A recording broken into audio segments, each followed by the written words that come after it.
Hello and welcome to my PowerPoint presentation on the economic shock of coronavirus and how it's affected the Premier League in general. Coronavirus has been around for many years, but the latest strain was found in Wuhan, China in December 2019. Economic shocks are events that impact the economy which originate from outside it. They are unexpected and unpredictable. In a weak economic environment like the one we find ourselves in now, the likelihood of shock is much higher, meaning that the Premier League is very susceptible at this moment in time. As the supply for a product decreases, the likelihood is that the demand will also decrease at this time. This means that the economic shock is likely to affect the Premier League quite severely. The Premier League started in 1992, replacing the old First Division with 20 teams in it, which are all equal shareholders. It's the most watched league in the world, broadcast in 212 territories, with a potential audience of 4.6 million. I've chosen this subject because I have a vested interest in the Premier League, and I feel as though I can bring enough knowledge to write a comprehensive review of how the coronavirus affects it. I've started off by looking at match day attendance, which I found that the cumulative attendance of Premier League games per season is over 14 million people. However, in 2020, amid the pandemic, it's been reduced to just 30,000.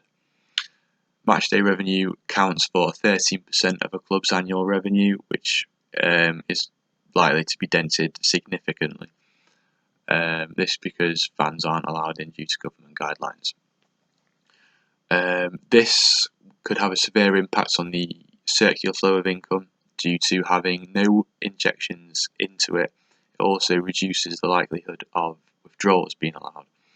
The reducing of the circular flow means that the country's general GDP is likely to decrease because of the impact the Premier League has on the economy.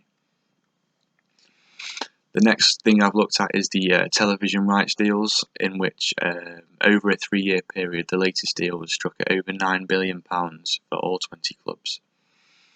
However, due to the pandemic, this is now in jeopardy, with overseas broadcasters such as PP Live Sports in China suing the Premier League over £100 million. This is a huge economic shock and is likely to impact the Premier League quite severely.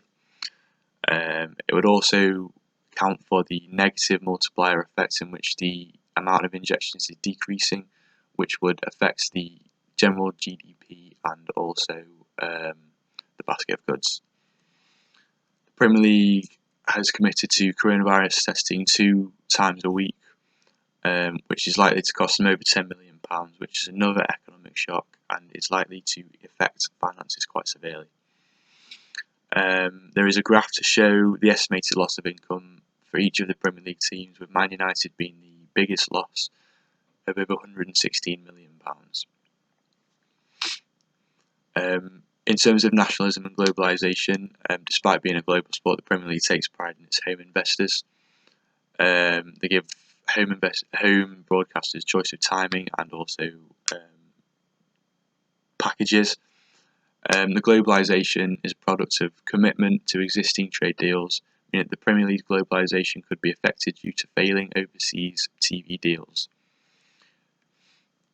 In conclusion, the coronavirus has had an extremely negative effect on the economic shock of the Premier League in general.